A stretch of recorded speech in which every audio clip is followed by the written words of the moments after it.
Good afternoon, and welcome to the Good Plates Kitchen. Today, we're making elotes risotto.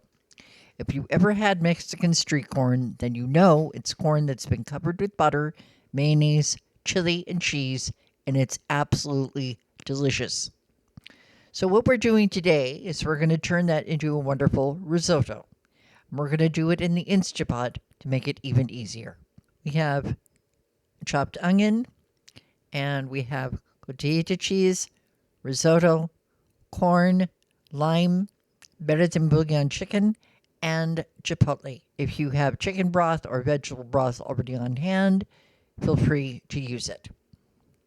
What makes this so easy is all you have to do is melt the butter and saute the onion. Then you add the corn and add the risotto.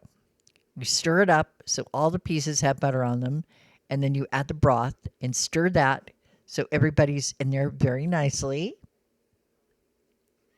And then you put on the cover, and you set it to risotto, or you set it for 12 minutes on high, and then you walk away. And you come back, and you have this beautiful risotto sitting there, and all you have to do is add cheese. So we're adding the cheese, and you fluff it up with a fork and put it in a serving dish. I like to put shredded cabbage and green onions and cilantro on top with a sprinkling of more chili because we like our food extra spicy. Thank you for joining us on The Good Plate. See you next time, and remember, ever forward, ever flavorful, yum yum!